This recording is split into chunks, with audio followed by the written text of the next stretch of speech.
Né le 29 juillet 1955, l'acteur Jean-Hugues Anglade a célébré son 68e anniversaire ce samedi. Le comédien a vécu plusieurs événements traumatisants au cours de sa vie. Victime d'un viol à l'âge de 13 ans, d'une agression par des SDF en 2005 à Paris, lui, sa compagne et ses enfants ont également échappé à l'attentat qui s'est déroulé dans le Thalys reliant Amsterdam à Paris en août 2015, a rappelé Paris Match. Un drame au sujet duquel il a témoigné au cours du procès qui s'est déroulé en 2020. Lors de l'audience, l'acteur avait raconté qu'un contrôleur et deux hôtesses de restauration avaient surgi dans son wagon, l'une criant en anglais « Il tire sur des gens ». Les employés du train s'étaient ensuite enfermés dans un local situé à l'avant du wagon, se verrouillant de l'intérieur, avait précisé Jean-Hugues Anglade, ainsi que l'a rapporté Europe 1. Les voyageurs leur avaient alors demandé en vain de se mettre à l'abri. Ils ne voulaient pas. On aurait au moins pu mettre en sécurité les enfants, a raconté à la barre le célèbre acteur, spécifiant que cette situation l'avait beaucoup choqué.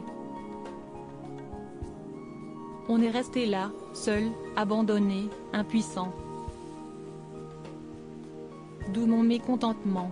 On était acculés comme dans une souricière, a-t-il ensuite ajouté.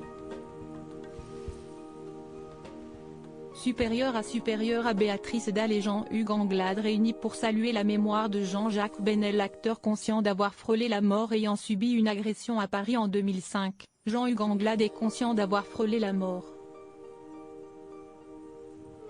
Et ce, à 2 reprises, ainsi qu'il nous l'avait déclaré, au cours d'une interview parue en kiosque le 14 février 2022. Je ne sais pas pourquoi la vie a mis ça sur mon chemin. Quand il y a eu l'agression physique, aussi inattendue que violente, j'ai pensé que mon heure était venue. Dans le Thalys, j'ai pensé que mes garçons, ma compagne d'alors et moi allions mourir. Malgré les épreuves, le comédien continue à aller de l'avant. Cette proximité avec la mort n'a cependant pas fait de moi quelqu'un de plus optimiste, de fataliste ou de philosophe. Et je ne me complais pas dans ces souvenirs. Mais c'est ancré en moi, nous avait-il confié en 2022, au cours de l'interview qu'il nous avait accordée. Article écrit en collaboration avec 6 médias Crédit Photo, Coadic Guirec.